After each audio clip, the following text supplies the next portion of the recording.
እግዚአብሔር አምላክ የተመሰገነ ይሁን፣ ክብር ለእርሱ ይሁን። ወደ ጥናታችን ክፍል እንሄዳለን። ወደ አብድዩ ትንቢተ አብድዩን ነው የምንመለከተው። ምዕራፉ 1 ብቻ ነው። ስለዚህ እንዳለ እናነባዋለን። ወደ አብድዩ መጽሐፍ ወይም ወደ ትንቢተ አብድዩ እንሄዳለን። ትንቢተ አብድዩን የምታገኙት በትንቢተ ኢዮኤልና በትንቢተ ዮናስ መካከል ነው። ትንቢተ አብድዩ ሁሉንም ምዕራፍ ሁሉንም ጥቅስ እናነባለን።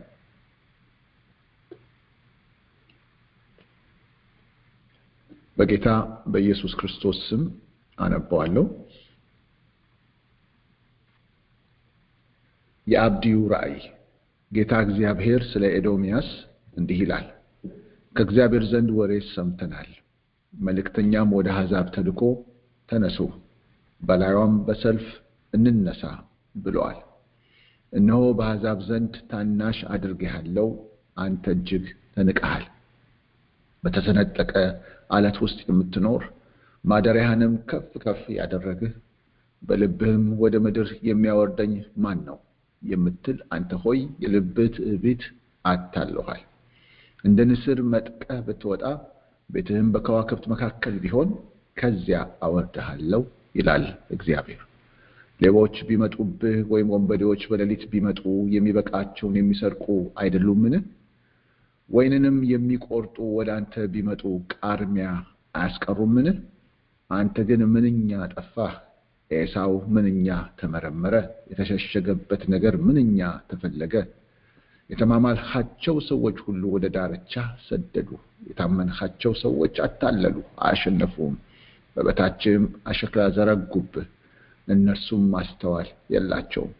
በዚያ ቀን ከኤዶምያስ ጥበበኞችን ከኤሳውም ተራራ ማስተዋልን አላጠፋምን? ይላል እግዚአብሔር። ቴማን ሆይ ሰዎች ሁሉ ከኤሳው ተራራ በመገደል ይጠፉ ዘንድ ኃያላንህ ይደነግጣሉ። በወንድምህ በያዕቆብ ላይ ስለተደረገ ግፍ እፍረት ይከትናል፣ ለዘላለምም ትጠፋለህ። በፊቱ አንጻር በቆምክ ቀን አሕዛብ ጭፍራውን በማረኩበት፣ እንግዶችም በበሩ በገቡበት፣ በኢየሩሳሌምም ዕጣ በተጣጣሉበት ቀን አንተ ደግሞ ከእነርሱ እንዳንዱ ነበርክ። ነገር ግን በመከራው ቀን ወንድምህን ትመለከት ዘንድ፣ በጥፋታቸውም ቀን በይሁዳ ልጆች ደስ ይልህ ዘንድ፣ በጭንቀትም ቀን በትዕቢት ትናገር ዘንድ አይገባህም ነበር።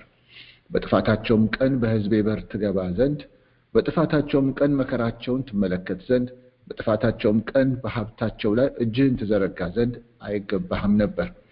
የሸሹትንም ለመግደል በመንታ መንገድ ላይ ትቆም ዘንድ፣ በጭንቀትም ቀን ከእርሱ የቀሩትን አሳልፈህ ትሰጥ ዘንድ አይገባህም ነበር። የእግዚአብሔር ቀን በአሕዛብ ሁሉ ላይ ቀርቧልና አንተ እንዳደረግከው እንዲሁ ይደረግብሃል፣ ፍዳህም በራስህ ላይ ይመለሳል። በቅዱስ ተራራዬ ላይ እንደጠጣችሁ እንዲሁ አሕዛብ ሁሉ ዘወትር ይጠጣሉ፣ አዎን ይጠጣሉ፣ ይጨልጡማል፣ እንዳልሆኑም ይሆናሉ። ነገር ግን በጽዮን ተራራ ላይ የሚያመልጡ ይሆናሉ፣ እርሱም ቅዱስ ይሆናል። የያዕቆብም ቤት ሰዎች ርስታቸውን ይወርሳሉ። እግዚአብሔርም ተናግሯልና የያዕቆብ ቤት እሳት፣ የዮሴፍ ቤት ነበልባልም፣ የኤሳው ቤት ገለባ ይሆናሉ። እነርሱንም ያቃጥሏቸዋል፣ ይበሏቸውማል። ከኤሳውም ቤት ቅሬታ የለውም። የደቡብም ሰዎች የኤሳውን ተራራ፣ የቆላውም ሰዎች ፍልስጤማውያንን ይወርሳሉ። የኤፍሬምንም አገር የሰማርያንም አገር ይወርሳሉ። ብንያምም ገለዓድን ይወርሳል። ይህም የእስራኤል ልጆች የጭፍራቸው ምርኮ የከነዓን ስፍራ ሁሉ እስከ ሰራጵታ ድረስ ይወርሳል። በሰፋራድም የሚኖሩ የኢየሩሳሌም ምርኮኞች የደቡብን ከተሞች ይወርሳሉ። በኤሳውም ተራራ ላይ ይፈርዱ ዘንድ ለአዳኞች ወደ ጽዮን ተራራ ላይ ይወጣሉ። መንግስቱም ለእግዚአብሔር ይሆናል። ትናንትና በነበረን ጊዜ መግቢያ የሚሆኑትን አንዳንድ ሐሳቦች በዚህ በአብድዩ መጽሐፍ ዙሪያ ተመልክተናል።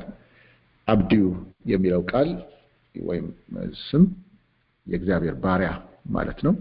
በነገራችን ላይ የሆነ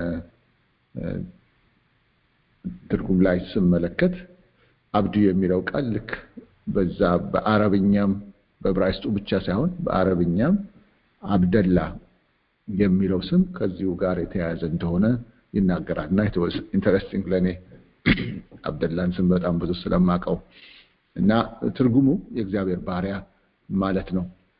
እና አብዲዩ የማቤተሰብ እንደሆነ ስለ ቤተሰቡ ብዙ የሚነግረን ነገር የለም። የነበረበትንም ዘመን ለማወቅ ይሄንንም ትንቢት የተናገረበትን ዘመን ለማወቅ ትንሽ ቻሌንጂንግ እንደነበረ ትላንትና ነግሬያችኋለሁ። እና ዋናው የሚያነሳው እንግዲህ ብዙ ጊዜ ዘመናቸውን ለማወቅ ራሳቸው መጽሐፉን ሲጀምሩ ወይም ትንቢቱን ሲጀምሩ ከሌ በዚህ ንጉስ እንዲህ ቦታ በነገሰበት ዘመን ብለው ስለሚጠቅሱ ያ መግለጫ ይረዳል በሌሎቹ ነቢያት መጽሐፍ ላይ። በአንዳንዶቹ ላይ ደግሞ እንደዛ የሚገልጥ ነገር በማይኖርበት ጊዜ በመጽሐፉ ውስጥ ወይም በመጽሐፉ ውስጥ ጊዜን ዘመንን ሊያመለክቱ የሚችሉ መግለጫዎችን በማጤን ነው ዘመኑን ለመለየት የሚሞክረው። ከዛ አንፃር ሲታይ ይሄ ትንቢት እንግዲህ የሚያተኩረው ቁጥር 10 ላይ ያለው በወንድም በያዕቆብ ላይ ስለተደረገ ግፍ እፍረት ይከድንሃል ለዘላለምም ትጠፋለህ የሚል ስለነበረ ይሄ እንግዲህ መልእክቱ የመጣው መልእክቱ ስለ ኤዶም ነው። ባለፈው እንዳየነው ኤዶም የኤሳው ልጅ ነው። ኤሳው ደግሞ የያዕቆብ ታላቅ ወንድም ነው እና መልእክቱ ለኤዶም ወይም ለኤዶሚያስ ወይም ለያዕቆብ ለኤሳው ልጆች ስለሆነ ካሁን ቀደም ወይም በሆነ ጊዜ በወንድሙ በያዕቆብ ላይ ያደረገው ግፍ እንዳለ ኢየሩሳሌም ተከባ በነበረችበት ጊዜ ያደረገው ግፍ እንዳለ ጠቅሶ ከዛ ጋር በተያያዘ እንደሆነ ይሄ አሁን የፍርድ መልእክት ከእግዚአብሔር ዘንድ እየመጣ ያለው ይናገራል። ያንን መነሻ ለማድረግ ሲሞከር ኢየሩሳሌም የተከበበችበት እንደዛ ባለ ጭንቀት ውስጥ የገባችበትን ዘመን ለማወቅ ሲሞከር የተለያዩ ወቅቶች እንደነበሩ ምናልባት ወደ 5 የሚደርሱ የተለያዩ ወቅቶች እንደነበሩ ከነዛ ውስጥ የትኛው ሊሆን ይችላል የሚባለውን አንደኛው በመጽሐፈ ዜናም ነገሥት ውስጥ ያለ ታሪክን ትላንትና ያነሳሁላችሁ በኢዮሳፍጥ ልጅ በኢዮራም ዘመን ሊሆን ይችላል። ኢዮራም እንደ አባቱ እንደ ኢዮሳፍጥ በእግዚአብሔር መንገድ የሄደ ሳይሆን እግዚአብሔርን በመበደል የተመላለሰ ስለሆነ በዚያን ጊዜ አስቀድሞ ለኢየሩሳሌም ወይም ለእስራኤል ይገብሩ የነበሩ በአካባቢው የነበሩ የአሕዛብ ምድሮች በሱ ዘመን በኢዮራም ዘመን በማመጽ ተነሱ። ለነሳም ደግሞ እንዲያምጹበት በኢዮራም ላይ አሳልፎ ለነሱ እግዚአብሔር የሰጠው እሱ እንደነበረ ይናገራል። ያንን ታሪክ በመናነብበት ጊዜ በዛ ወቅት ኤዶሚያስም ለእስራኤል ይገብር የነበረ በዛ ወቅት ግን ያመጸበት ወቅት ስለነበረ በአንዳንድ አረብ ሀገሮች ደግሞ ኢየሩሳሌም ተከባ ነው መጨረሻው የኢዮራምን መጨረሻ የመጣው በዛ መልክ ነው። ስለዚህ ምናልባት ያ ወቅት ይሆነው የሚለው ግምት አለ። ግን ከዛ ሌላ ግን አብዛኞቹ ደግሞ የሚያደሉበት በባቢሎናውያን ዘመን ኢየሩሳሌም በተከበበችበት ጊዜ የሆነው ነገር ነው ይባላል። ያንን እንዲባል ምክንያት የሚያደርግ ሌላ አንድ ዋና ነገር ምንድነው? በትንቢተ ኤርሚያስ ላይ የተነገረው ትንቢት በኋላም አንዳንዱን ለማንበብ እንሞክራለን። እዚህ ቦታ ላይ ያለው ታሪክ ወይም የትንቢት ቃልና ትንቢተ ኤርሚያስ ምዕራፍ 49 ላይ ስለ ኤዶሚያስ የተነገረ ትንቢት አለ። ልክ እዚህ ቦታ ላይ አብዲዩ ስለ ኤዶሚያስ ትንቢት እንደሚናገረው ኤርሚያስም በትንቢተ ኤርሚያስ ምዕራፍ 49 ላይ ስለ ኤዶሚያስ ይናገራል። እንግዲህ የኤርሚያስ ዘመን በኋላ ነው። ከነዚህ ከቅድም ከጠቀስኳቸው በእነ ኢዮራም እነ ኢዮሳፍጥ ከነበሩበት ዘመን ከነሱ ሁሉ በኋላ ነው። የኤርሚያስ ዘመን እንደምናውቀው የእስራኤል ነገስታት የመጨረሻዎቹ ዘመን ላይ ነው። የመጨረሻዎቹ አንድ ሁለት ነገስታት ነው በሱ በተነሳበት ዘመን የነበሩት ማለት እንችላለን። እና እነዛም ነገስታት የመጨረሻው አካባቢ ናቸው። እሱ የሚናገረው መልእክት ባቢሎናውያን እንደሚመጡ ኤርሚያስ የሚናገረው መልእክት የማይቀበሉ የነበሩ የመጨረሻው ንጉስ እንዲያውም በባቢሎናውያን ተማርኮ በቃ that was the last king በብሉይ ኪዳን ዘመን ምናቀው እና ስለዚህ የኤርሚያስ ትንቢት ከነዛ ሁሉ ነገስታት በኋላ የመጣ ስለሆነ ኤርሚያስ 49 ላይ ያለውንና እዚህ አብዲዩ ላይ ያለውን ሁለቱም ስለ ኤዶሚያስ የሚናገሩትን ስናይ በጣም በሚገርም ሁኔታ ተመሳሳይ ይሆናል። ልክ ከአንድ ምንጭ ሁለቱም እየቀዱ የሚናገሩ እስኪመስል ድረስ አረፍተ ነገሮቹ አባባሎቹ እንኳን ሳይቀየሩ የተመሳሳይ ቃል ነው የሚናገሩት። ሙሉ በሙሉ ባይሆንም ከዚህ ከአብዲው የተወሰኑት ቁጥሮች በኤርሚያስ ውስጥ ስለ ኤዶም ከተነገረው ጋር ስናነጻጽረው በጣም ተመሳሳይ ነው እና ለጥናት ይረዳናል። ያንን ማንበባችን አይቀርም እና ያንን ሲመለከቱ ነው እንግዲህ ይሄን የሚያጠኑ ሰዎች most probably ይሄ ሊሆን የሚችለው ኤርሚያስ በነበረበት ዘመን ሊሆን ይችላል አብዲውም ራሱ ያለው። ስለዚህ ያ ከሆነ እንግዲህ ይሄ ከበባ ይሄ እዚህ ቦታ ላይ የሚነሳው ጉዳይ በኢየሩሳሌም በተከበበችበት ጊዜ የሆነውን ማነው ናቡከደነጾር መጥቶ ኢየሩሳሌምን ባፈረሰ ህዝቧንም በማረከበት ጊዜ የኤዶሚያስ ሰዎች ያደረጉትን ነገር ክፉ ነገር በመጥቀስ ሊሆን ይችላል ተብሎ ይታመናል። በነገራችን ላይ ኤርሚያስ ትንቢቱን በሙሉ የተናገረው ናቡከደነጾር ከመምጣቱ የኤርሚያስ ትንቢቶች በሙሉ ናቡከደነጾር ከመምጣቱ በፊት የተነገሩ አይደሉም። የተወሰኑት ናቡከደነጾር ከመምጣቱ በፊት እሱ ሊመጣ እንዳለ ወይም ደግሞ ባቢሎናውያን መጥተው እስራኤልን ይሁዳን ሊያጠቁ እንደሚመጡ የሚናገር ሲሆን የተወሰነው ትንቢት ደግሞ ከተማረኩ በኋላ በምርኮ ውስጥ ያሉትን ሰዎች ሁሉ የሚመለከት ነበር። ከተማረኩትም ሰዎች አንዱ ራሱ ኤርሚያስ ነበር። ስለዚህ ኤርሚያስ ባለበት ዘመን ሁሉ ከምርኮ በኋላ የተናገራቸው መልእክቶች ስላሉ የኢየሩሳሌም ሁኔታ ይሄ የኢየሩሳሌም መፍረስ ከተፈጸመም በኋላ ስለ ኤዶሚያስ የተናገረው ቃል ከዛ በኋላ እንደተናገረው ስለሚታመን ነው። እንግዲህ ይሄ ከመግቢያ አኳያ ትላንትና ባልኩት ላይ ተጨማሪ ነገር እንዲሆን ነው ይሄንን የሰጠኋችሁ። አሁን ወደ ዝርዝር ሐሳቡ እንሄዳለን። እና ቁጥር 1 ላይ የአብዲው ራእይ ይለናል። ጌታ እግዚአብሔር ስለ ኤዶሚያስ እንዲህ ይላል። እንግዲህ ኤዶም የሚለው ስም ነው ይሄንን ኤዶሚያስ የሚለውን ያመጣው እና ኤዶም ደግሞ የኤሳው ልጅ ነው። ስለዚህ በሌላ አባባል ስለ ኤሳውያን ስለ ኤሳው ምድር ህዝብ ነው የሚናገረው። እግዚአብሔር እንዲህ ያለ መልእክት ይናገራል። ሁሉ ጊዜ መልእክቶችን በሚናገርበት ጊዜ ትንቢቶችን በሚናገርበት ጊዜ ብሉይ ኪዳን ውስጥ ነው ብዙ የምናየው እንዲህ አይነት ሪፈረንሱ ዋናው መልእክቱ የሚነጻጸረው ከእስራኤል ጋር ከህዝቡ ጋር ከኢየሩሳሌም ከተማ ጋር ቢሆንም በሷ ዙሪያ ያሉትን ወይም በእግዚአብሔር ህዝብ በሆነው በእስራኤል ዙሪያ ያሉትን መንግስታት በቀጥታ የሚመለከት ብዙ ትንቢቶች ተነግረዋል። ከነዛ ውስጥ አንዱ ኤዶሚያስ ነው እና እግዚአብሔር ምንድነው የሚለው? ከእግዚአብሔር ዘንድ ወሬ ሰምተናል፣ መልእክተኛም ወደ አሕዛብ ተልኮ ተነሱ በላዩም በሰልፍ እንነሳ ብሏል የሚል ነገር ነው። እዚህ ጋር ሲጀምር ይሄ ነው ከእግዚአብሔር ዘንድ መልእክት ተልኳል። አንዳንድ ትርጉም ላይ ከእግዚአብሔር ዘንድ አምባሳደር ተልኳል፣ ሜሴንጀር ተልኳል፣ ልክ እንደ መልአክ ያለ ተልኳል ይላል።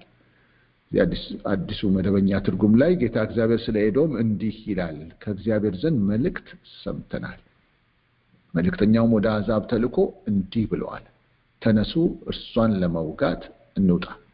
እና ይሄ ንግግር ሁለት ነገር የያዘ ሊሆን ይችላል ይባላል። አንደኛው ተነሱ የሚለው አራይዝ ተነሱ የሚለው ድምጽ ከእግዚአብሔር ዘንድ የመጣ ወደ ዙሪያ ወዳሉ እንግዲህ ወደ ማን ነው ይሄ የሚወጣው? በዙሪያ ወዳሉ ለኤዶሚያስ ወይም ለኤዶማውያን እንደ ባልንጀራ እንደ ጎረቤት ሀገር ወይም እንደ አብሮ እንደሚሰራ ወዳጅ የሚቆጠሩ የሌሎች አሕዛብ ህዝቦች ወደ እነሱ ነው። እና እዚህ ቦታ ላይ ቁጥር 7 ላይ የተማማልሃቸው ሰዎች ሁሉ ወደ ዳርቻ ሰደዱ፣ የታመንሃቸው ሰዎች አታለሉህ ይላል።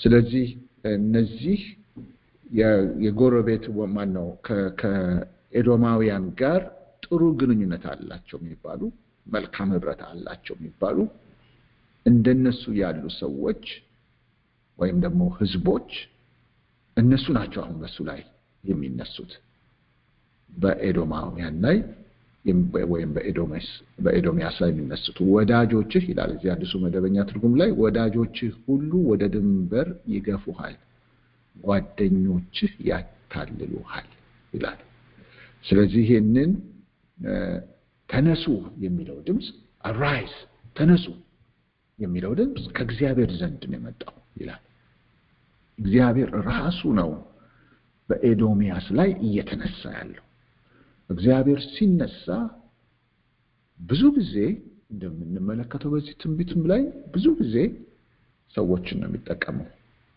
ህዝብን ነው የሚጠቀመው የመነሳቱን የሚገልጠው ሰዎችን በማስነሳት ነው እግዚአብሔር በቀጥታ ከሰማይ መጥቶ ያለምንም ሰውን ሳይጠቀም አንዳንድ ነገሮችን በእስራኤል ጉዳይ የሚያደርገው በጣም አልፎ አልፎ ነው በሶሪያውያን ላይ መላእክት መጥተው ብዙዎችን የጨረሱበት ጊዜ አለ ኢያሱ ለጦርነት ገባዖንን በከበቡት ነገስታት ላይ በወጣበት ጊዜ የዛን ጊዜ የኢያሱ ሰዎችን በሰይፍ እያጠቁ ቢሆኑም ከሰማይ ደግሞ የድንጋይ በረዶ እንዲወርድ በማድረግ እግዚአብሔር መኖሩን በዛም ሲገልጥ እንመለከታለን እንደሱ ያሉ አልፎ አልፎ ምናያቸው አሉ ግን በአብዛኛው እግዚአብሔር ሲነሳ ሰዎችን ነው የሚጠቀመው ህዝቦችን ያሉትን ሀገሮች ያሉትን መንግስታት ይጠቀማል በዚህ እግዚአብሔር ለመስራት ምንም አይቸገርም ማለት ነው ማንንም ማስነሳት ይችላል ማንንም መጠቀም ይችላል ማለት ነው የጊዜውን የራሱን አጀንዳ ለመፈጸም በቃ ባለቤት ነው ማለት ነው ላይ ሆኖ የፈለገውን አስነስቶ የፈለገውን ያስፈጽመዋል ማለት ነው ከልካይ የለውም ማለት ነው ይሄ የሚገርም ነው እና ተነስ የሚለው ድምጽ እንግዲህ ለማን ነው ተነሱ የሚለው ድምጽ ለማን ነው የመጣው እዚህ ቁጥር 7 ላይ ለተጠቀሱት ነው የመጣው ቁጥር 7 ላይ የተጠቀሱት እነማን ናቸው ስንል እዚህ የተማማልካቸው ማለት እንግዲህ አብራቸው የተፈራረምክ አብረን በቃ እናንተ ወዳጅ ነን በችግሬ ትደርስልኛለህ እኔ በችግሬ ደርሳለሁ በቃ አብረን እንቆማለን የተባባልካቸው መንግስቶች ወይም የአሕዛብ መንግስታት ወዳጆች ያልካቸው እነሱ ወዳጆች ጓደኞች እነዛን አጠገቡ ያሉትን ወዳጅ ሆነውት ያሉትን ለኤዶሚያስ ማለት ነው ያስነሳቸዋል ተነሱ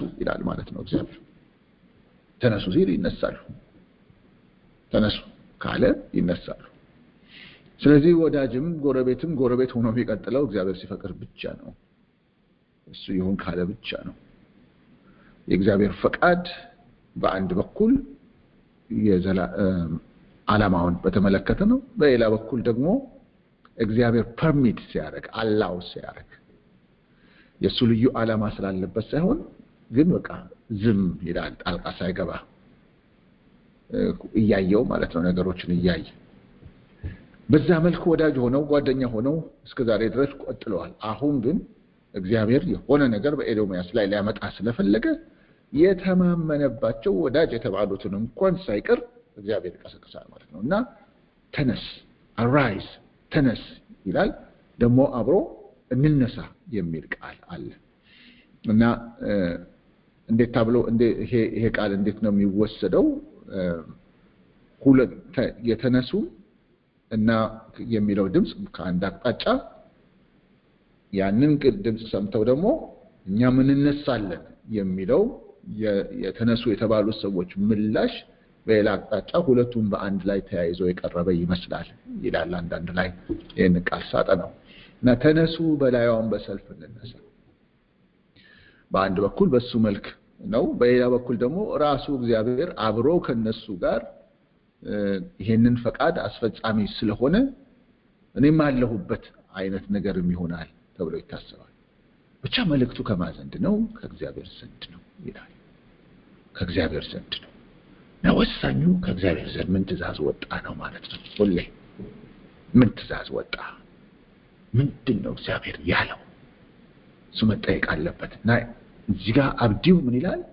ድምጽ ወጣ፣ ከእግዚአብሔር ዘንድ ድምጽ ወጣ ይላል።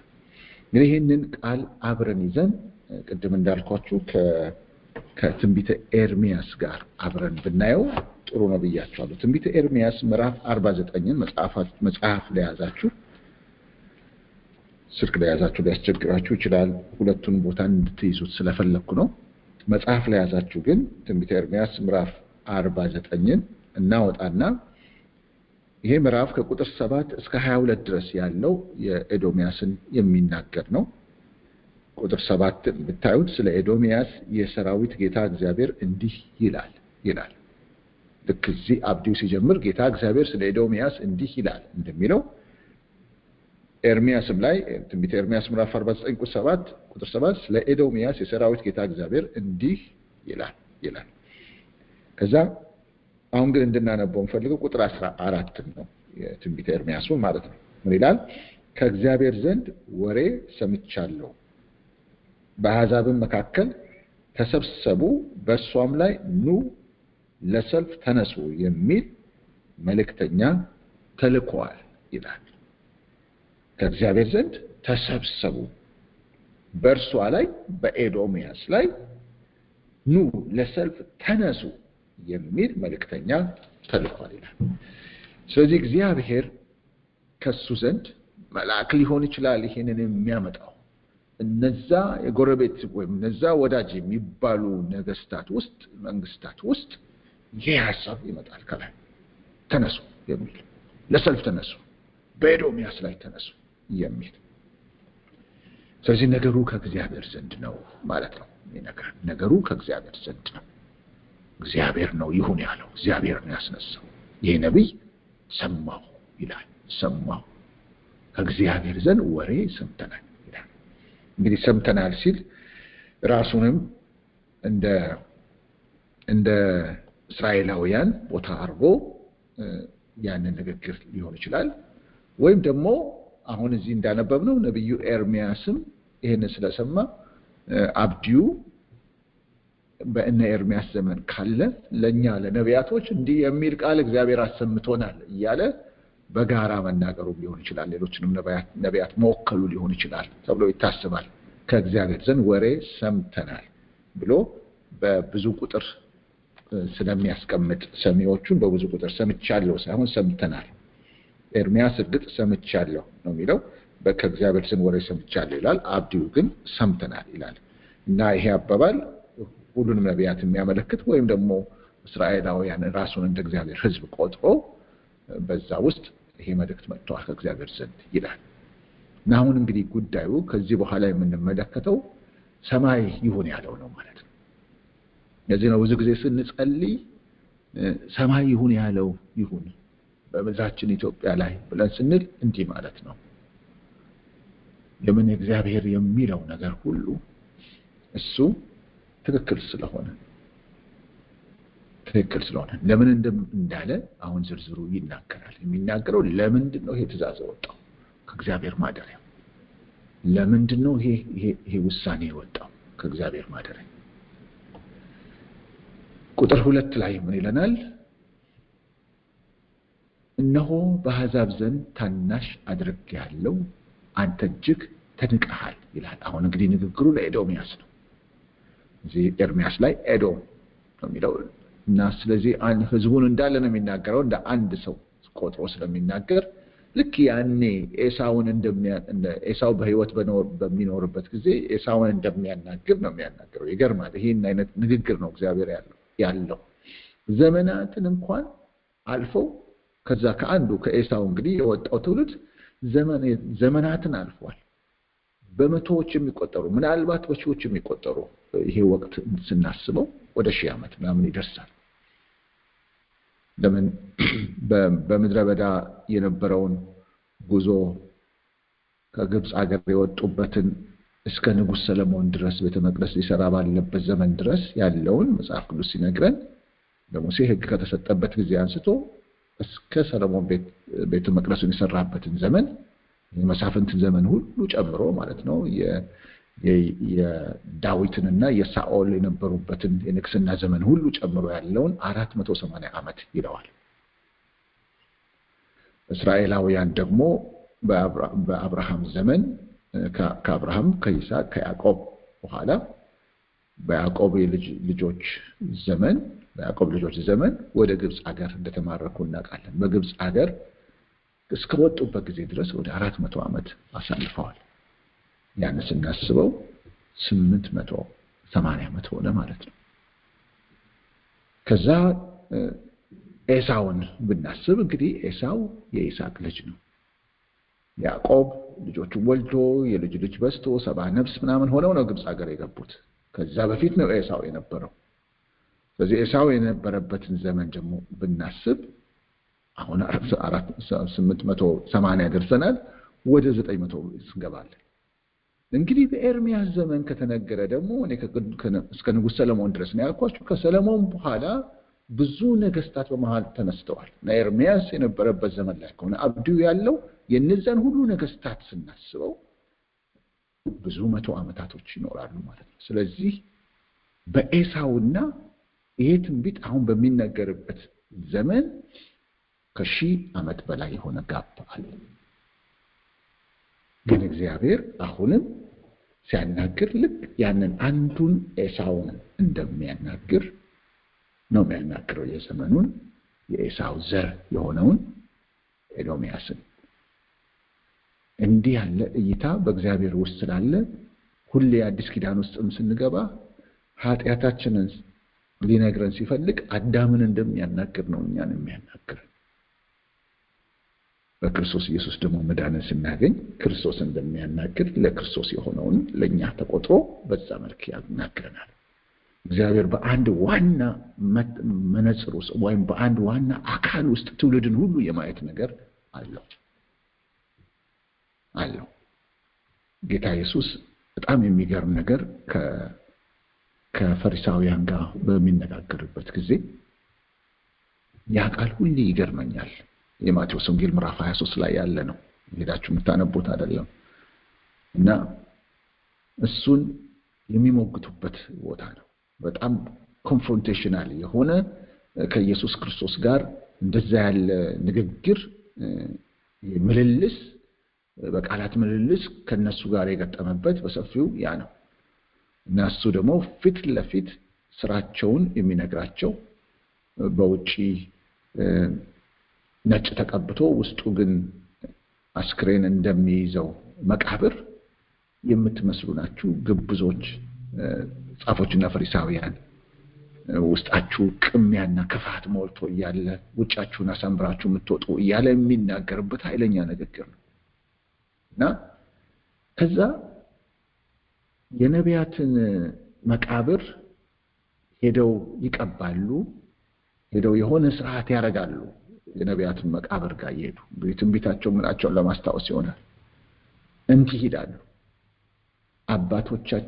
በአባቶቻችን ዘመን ብንኖር ኖሮ ይላሉ፣ በአባቶቻችን ዘመን ብንኖር ኖሮ ነቢያትን አንገድልም ነበረ ይላሉ። ከዛ ጌታ ኢየሱስ ምን ይላቸዋል? አሃ የገዳዮች ልጆች መሆናችሁን በአፋችሁ እየመሰከራችሁ ነው ይላቸዋል። በአባቶቻችን ዘመን ብንኖር ኖሮ ነቢያትን አንገድልም ነበር ብለው የነዛ የነቢያት መቃብሮች ጋር ነው ይሄንን የሚሉት።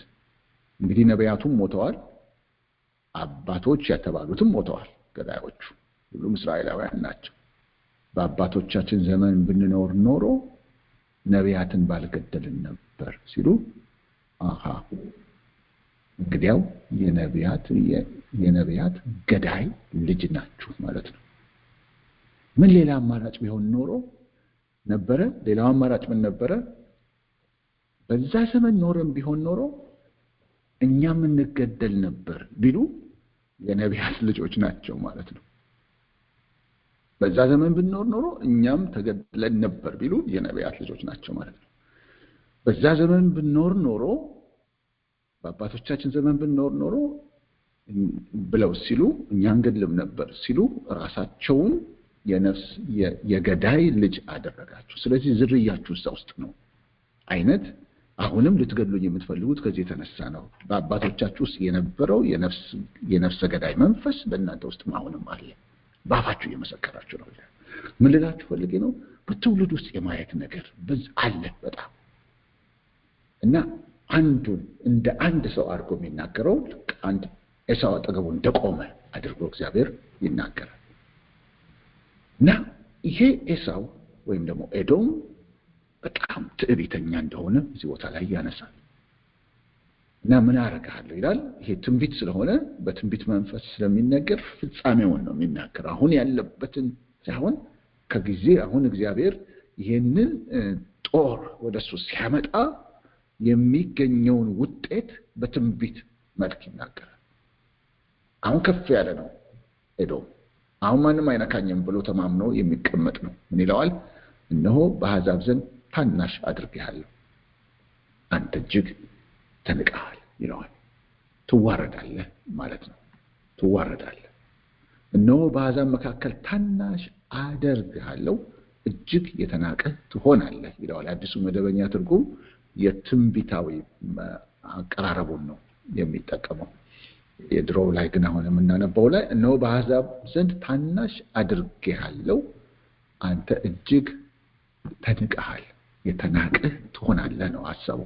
ታናሽ አደርግሃለሁ ነው ሐሳቡ። ትንቢት ነው እና ራሱ ከፍ ያደረገ ነው ኤዶም። አሁን ጊዜው ከከፍታ የምትወርድበት ነው። ከወጣበት የምትወርድበት ነው። በተሰነጠቀ አለት ውስጥ የምትኖር ማደሪያህንም ከፍ ከፍ ያደረግህ በልብህም ወደ ምድር የሚያወርደኝ ማን ነው የምትል አንተ ሆይ የልብህ ትዕቢት አታሎሃል ይላል። በተሰነጠቀ አለት ውስጥ የምትኖር ይሄ አባባል በተሰነጠቀ አለት ውስጥ መኖር የሚለው አባባል ክሌፍትስ ኦፍ ሮክ፣ እነዚህ አለቶች በወቅቱም የነበረው የኤዶም ምድር፣ በኤዶም ምድር ውስጥ ያሉ ከተሞች አሉ እና ከዛ ውስጥ በተለይ ፔትራ የሚባለው ከተማ በጣም ተጠቃሽ ነው። በዕብራይስጥ ሴላ ብለው ይጠሩታል ይላል ያንን ከተማ። እና እንደ ፔትራ ያሉ ሌሎችም ፔትራ የሚባለው እንደ ዋና ከተማ ነበረ። ሌሎችም ከተሞች አሉ። እነዛ ከተሞች ቤቶቻቸው በሮክ ውስጥ በዚህ በአለት ውስጥ ተሰንጥቆ የተሰሩ ቤቶች ነበሩ ይባላል በዛ ዘመን። እና ቤቶቹ ራሳቸው አለት ራሱ ወይ ተራራው ወይ አለቱን ሰንጥቀው በዛ ውስጥ የተሰሩ ቤቶች ነበሩ። ከዚህ የተነሳ የወቅቱም የፊዚካል ቤታቸውም እንደዛ አይነት ስለነበረ ያንን መግለጫ አድርጎ እንደሚናገር ነው እንግዲህ እዚህ ጋር የሚታመነው። በተሰነጠቀ አለት ውስጥ ነው። ለምን አለቱን ሰንጥቀው ቦርብረው እዛ ውስጥ ነው የሚኖሩት የነበረው። እና ከዚህ የተነሳ በቃ ያም መመኪያ ሆኗል ማለት ነው። መመኪያ እና ማን ነው የሚደርስብኝ የሚለው ማደሪያህን ከፍ ከፍ ያደረግህ እና አለቶች ላይ ስለሚኖር በልብም ወደ ምድር የሚያወርደኝ ማን ነው የምትል አንተ ሆይ የልብ ትዕቢት አታሎሃል። ይሄ እንግዲህ የልብን ቋንቋ የልብን ድምፅ እግዚአብሔር ነው የሚሰማው። በአፍህ እንዲህ ብለህ የተናገርክ አይደለም። አሁን እዚህ ጋር የሚለው በልብህ ነው የሚለው። እግዚአብሔር ልብና ኩላሊትን ይመረምራል የሚባለው ለዚህ ነው። እና ምላሽ ሲሰጥ ለልብ ምላሽ ይሰጣል።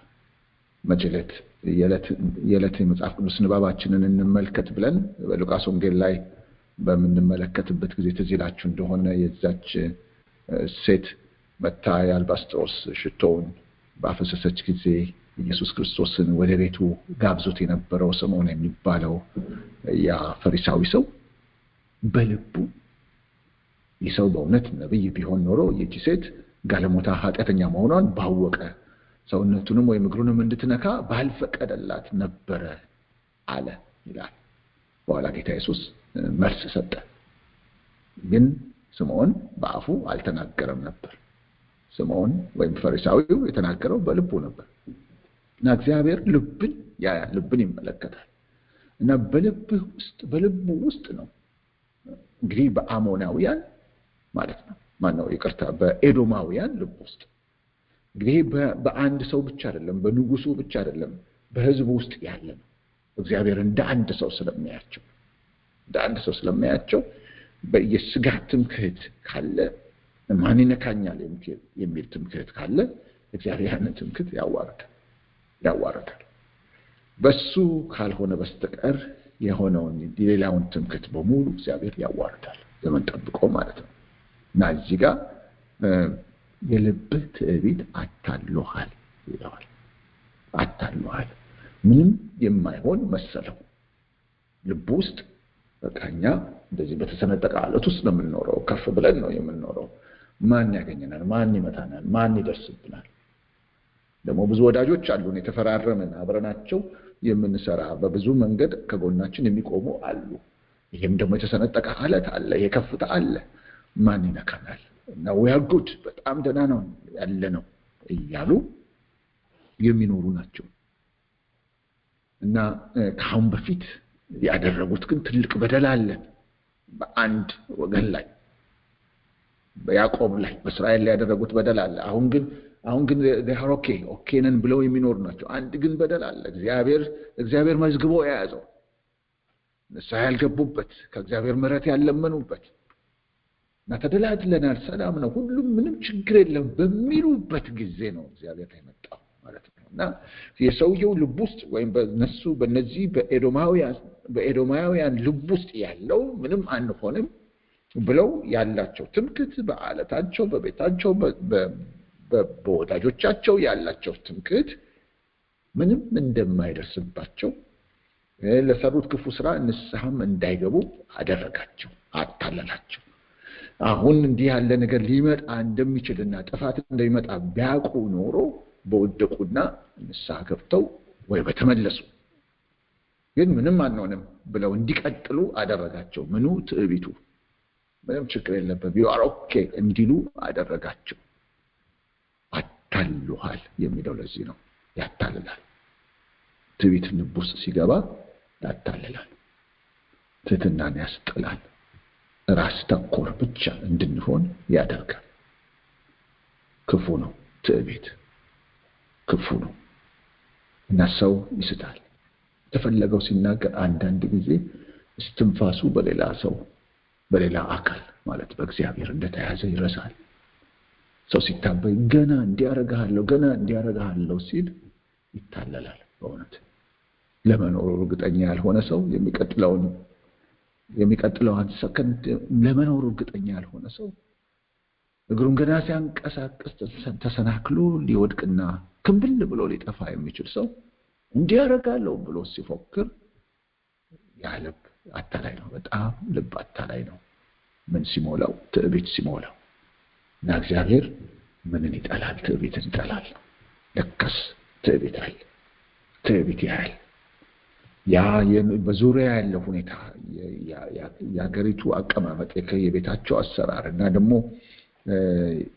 ሌሎችም የሚመኩባቸው ነገሮች መኖራቸው በልቡ ከፍተኛ ቦታ ላይ እንዲቀመጥ አድርጎታል እና ልቡ እዛ ጋር ብቻም አይደለም አሁን የሚቀጥለው ቁጥር 4 ላይ ያለውን ስንመለከት ትዕቢቱ በጣም ከፍ ያለ እንደሆነ እናያለን ሌላ ቁጥር 4 ላይ እንደ ንስር መጥቀህ ብትወጣ ቤትህም በከዋክብት መካከል ቢሆን ከዚያ አወርድሃለሁ ይላል እግዚአብሔር ስለዚህ ንስር እንግዲህ እንደሚታወቀው በጣም ኩሩ ነው ይባላል ኩሩ የሆነ ከወፍ ዝርያ ደግሞ ሞገስ ያለው የሆነ ውበት የሆነ ሞገስ ያለው ደግሞ በጣም ብርቱ የሆነ ፈጣንም የሆነ ከላይ ከከፍተኛ ርቀት ላይ ሆኖ ታች ያለውን አጥርቶ ማየት የሚችል ባየው ፍጥነት ድንገት ባየው ጥራት በፍጥነት ወርዶ እና የሚገርሙ እንስሳቶችን እንኳን ማንሳት የሚችል ነው እና መቼለት እንዲሁ በሄንን ጥናት አስቤ ሳይሆን የሆነ ስለ ንስሮች የሚያሳየው ነገር እያየው ትንንሽ ነገሮችን ብቻ አይደለም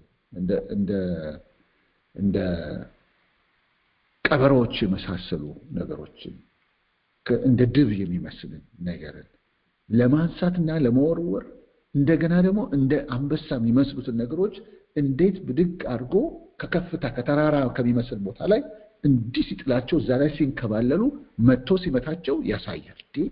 ከነዚህም ጋር እንደዚህ ነው እንደ ብያለሁ።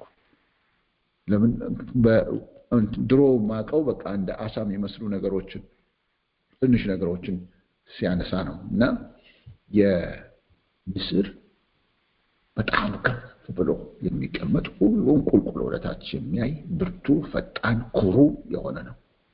እንደዛ እንኳን ብትወጣ ይለዋል። እንግዲህ መለኪያ ነው ማለት ነው።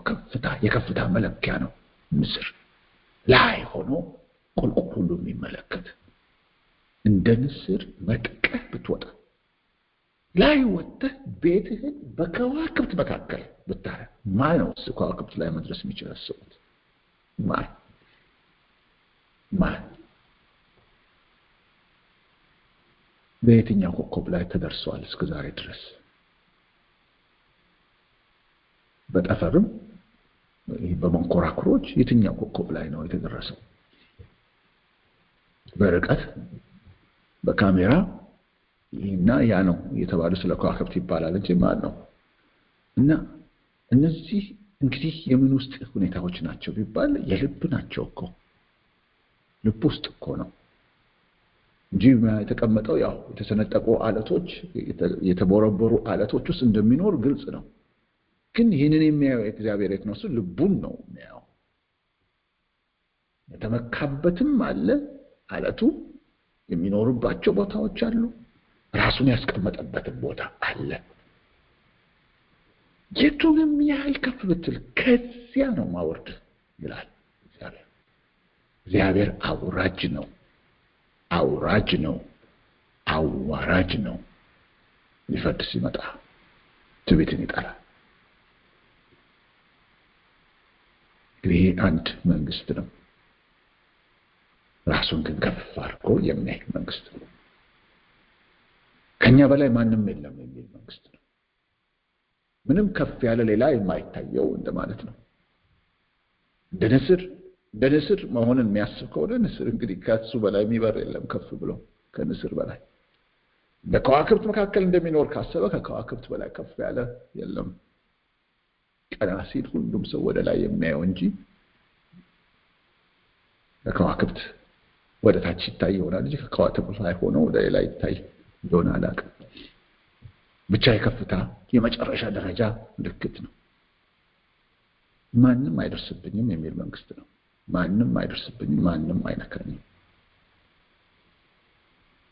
ግን ከዚህ ከፍ ብያለሁ ከሚለው በላይ ከፍ ያለ በእርግጥም ከፍ ያለ በልብ ብቻ ሳይሆን በእርግጥም ከፍ ያለ አምላክ አለ። ስሙም እግዚአብሔር ይባላል። ለሁሉ ጊዜ አለው። ዝም አለ ለተወሰነ ዘመን። ዝም አለው ይሄንን ኤዶምን ዝም አለው ለተወሰነ ዘመን። ከዛ አሁን ሰዓቱ ደረሰ። አሁን ማወርድበት ጊዜ ነው አለው። አወርድሃለሁ፣ ታናሽ አደርግሃለሁ፣ እዛ ቦታህን አደርግሃለሁ። እጅግ ነው የተናቀው ይላል። ናቂው ዋናው ዳኛ ነው እግዚአብሔር ነው። ለከፍታ ተንቀሃል፣ ለክብር ተንቀሃል። አንተ ለምትለው ለነዚህ ከፍታዎች ተንቀሃል፣ አይገቡም። አዋርድሃለሁ፣ ታች አወርድሃለሁ። ይህን ማድረገው እኔ ነኝ ብሎ የሚመጣበት እንዴት አይነት እንደሆነ የሚመጡበት ወዳጅ የሚላቸው እግዚአብሔር ብዙ የሩቅ መሳሪያ መጠቀም አያስፈልገኝም። እዛው አጠገብ ያለው አስነስቼ በርብሬ እንዴት አድርጌ የሚመጡብህ አመጣጥ ምን አይነት እንደሆነ ታየዋለህ ይላል። ያን ከቁጥር 5 ጀምሮ ያንን መናገር ይጀምራል ማለት ነው። እሱን እንደ ጌታ ፈቃድ ነገር እንቀጥለዋለን። እግዚአብሔር ትዕቢትን ይጠላል፣ እግዚአብሔር ትዕቢተኛን ይቃወማል ብለው ሐዋርያት በመልእክታቸው ሲጽፉልን እንዲህ ያለውን መጽሐፍ እንዲህ ያለውን ታሪክ እያነበቡ እንደሆነ አስባለሁ። እግዚአብሔር ትዕቢተኛን ይቃወማል፣ ሲሉ ስላዩት ነው። የነቢያት መጽሐፍ ውስጥ እንዲህ ስለሚያዩት ነው። ልብ ያህል እግዚአብሔር ትዕቢትን ይቀላል፣ ግን ተወሰነ ዘመን ዝም ይላል እንደሌለ ያህል። ለዚህ ነው ሰዎች በትዕቢታቸው ትንሽ የሚቀጥሉት። ማንም ይነካቸው ያለ ማይመስላቸው ለዚህ ነው። መንግስታት ከፍ ከፍ የሚሉት ለዚህ ነው። ማንም ይነካቸው ያለ ስለማይመስላቸው ነው። ልክ ሰናክሬም እንደሚለው አታውቅም ወይ ያሉ የሚባሉትን ነገስታት ሁሉ እንዳንበረከክን አታውቅም ወይ? የአንተ አምላክ ካለ ለምን አላስጣለም ነበር? ማን ነው እሱ እኛን አሸንፎ የሚያውቅ? እና ሕዝቅያስ የሚላችሁን አትስሙ፣ አምላኬ ያድናችኋል የሚላችሁን አትስሙ አለ የሶርያው መሪ። እና አትስሙ። የት አለ እስከዛሬ ድረስ ቢኖር ይሄ የሚባለው አምላክ? እኛ የእንትንን ሀገር ስንመታ የእንትንን ሀገር ስናሸንፍ እኛ ሶርያውያን ማን ነው መጥቶ የተቋቋመን? ቢኖር ኖሮ አምላክ የሚባለው የት አለ? አትስሙት አለ። በእርግጠኝነት ነው የሚናገረው ያ መሪ፣ በጣም በእርግጠኝነት። ለምን? እግዚአብሔር ዝም ስለሚል ነው። እንደሌለ ያህል ዝም ይላል። ቀን ቀጥሮ ይመጣል። ከዛ ትእዛዝ ይወጣል። ከማደሪያው ትእዛዝ ይወጣል። ተነሱ፣ በላይዋ በኤዶም ላይ አሁን ተነሱ የሚል ትእዛዝ ይወጣል። ያኔ ያ ትእዛዝ ሲወጣ ጎረቤት ሳይቀር ወዳጅ ሳይቀር ይነሳል። ለቀስ ድሮ ጠላት የሆነ ብቻ አይደለም፣ ለኤዶም ጠላት የሆነ ብቻ አይደለም፣ ጎረቤት የሚባል የታመንካቸው የተደገፍክባቸው የኔ ናቸው ያልካቸው ሳይቀሩ ይነሱባል። ሲነሱ ደግሞ አይነቱ አይጣል አይነት ነው የሚነሱበት። ለምን አስነሽው? እኔ ስለሆንኩ።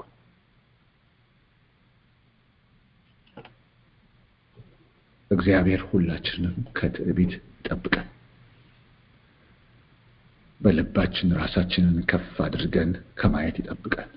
በእግዚአብሔር ሳይሆን በእኛና በእኛ ዙሪያ ባሉ ሁኔታዎችና ሰዎች ላይ ከመታመን እግዚአብሔር ይጠብቀን። እንዲሁም ደግሞ በዚህ ዘመን ራሱን ከፍ የሚያደርግ የትኛውም አገር መንግስት እግዚአብሔር ያዋርዳል። ለኢትዮጵያውያንም የሥጋ ትምክህት አይበጅም፣ የኢትዮጵያዊነት ትምክህትም አይበጅም። የሚበጀው በእግዚአብሔር መመካት ብቻ። እስከዛሬ ይህች ምድርም የጠበቀው እግዚአብሔር ነው። ያን ጋር እንዳትስት፣ ኢትዮጵያዊ እንዳይስት መጠንቀቅ አለበት። እስከዛሬም የጠበቀ እግዚአብሔር ነው። ኢትዮጵያ ተከብራ እንድትኖር ያደረገ እግዚአብሔር ነው። አሁንም ሊያደርግ የሚችል እሱ ብቻ ነው እንጂ የሥጋ ትምክህት፣ የትኛውም አይነት ትምክህት፣ በእግዚአብሔር ያልሆነ የትኛውም አይነት ትምክህት እግዚአብሔር ይጸየፈዋል። እንዲሁም ደግሞ ተራራዎች ላይ ነው ያለነው፣ ከዋክብት መካከል ነው ያለነው፣ እንደ ንስር ላይ ነው ያለነው፣ ማንም ሊነካን አይችልም፣ ማንም ነክቶንም አያውቅም፣ እኛ ያለው ብቻ ነው የሚሆነው የሚሉ በሙሉ እግዚአብሔር ከዛ ከፍ አለን ከሚሉበት ቦታ ማዋረድን ያውቃል። አንድ ትእዛዝ ማውጣት ብቻ ነው። ይሄ ትልቅ እግዚአብሔር እንዲህ ስንመለከተው ልባችን በሱ እንዲመካ ይሆናል፣ እንድንፈራውም እንሆናለን። ለምን? የተሰወረን የልብንም ነገር መርምሮ የሚመልስ አምላክም ስለሆነ።